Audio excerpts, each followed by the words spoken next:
Shalom, perkenalkan nama saya Jili Laudensia Damopulii, kelas A3 Keperawatan semester 1. Baiklah, di sini saya akan menjelaskan tentang sejarah perkembangan bahasa Indonesia.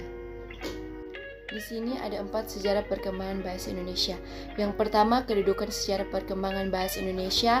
Yang kedua, fungsi sejarah perkembangan bahasa Indonesia.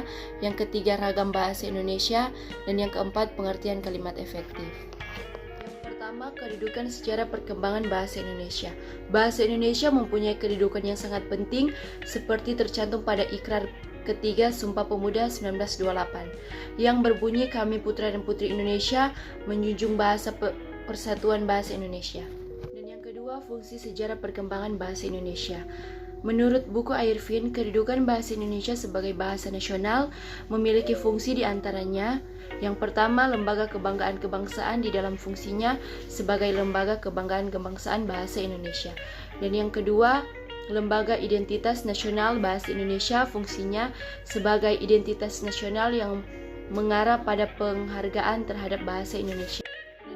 Alat perhubungan antar warga, antar daerah, antar budaya bahasa Indonesia memiliki peranan yang vital di masyarakat umum dan nasional. Dan yang keempat, alat pemersatu suku budaya dan bahasa Indonesia sebagai alat pemersatu suku, budaya, dan bahasa. Maksudnya, bahasa Indonesia memungkinkan keserasian di antara suku-suku budaya dan bahasa. Dan yang ketiga, ragam bahasa Indonesia.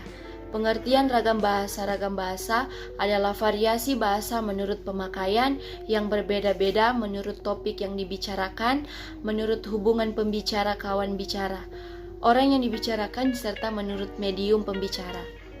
Adapun pengertian ragam bahasa menurut beberapa ahli yaitu sebagai berikut. Yang pertama, ragam bahasa menurut Beckham. Kedua, ragam bahasa menurut Dendi Sugono. Dan yang ketiga, ragam bahasa menurut Vesmadet. Dan yang terakhir, yang keempat, pengertian kalimat efektif. Menurut Kamus Besar Bahasa Indonesia, kalimat adalah satuan bahasa yang secara relatif berdiri sendiri, mempunyai pola intonasi final dan secara aktual ataupun potensial terdiri atas klausa. Sementara efektif dalam Kamus Besar Bahasa Indonesia diartikan sebagai ada efek akibat pengaruh kesan. Jadi dapat diartikan kalimat efektif adalah suatu bahasa yang lengkap dan sesuatu kaidah yang dapat mengakibatkan pembaca atau pendengar mudah memahami.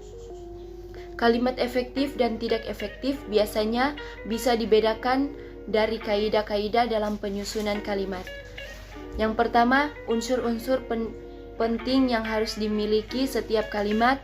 Yang kedua, aturan-aturan tentang ejaan yang disempurnakan. Dan yang ketiga, cara memilih kata dalam kalimat. Ciri-ciri kalimat efektif masih dalam buku karya Edi Suyanto.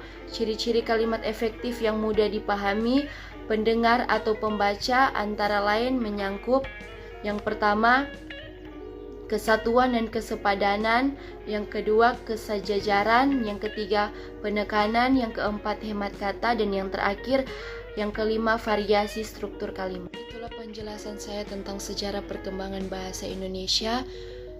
Dan teman-teman yang mau lanjut kuliah, ayo bergabung dengan kami di Universitas Pembangunan Indonesia Manado. Sekian, terima kasih.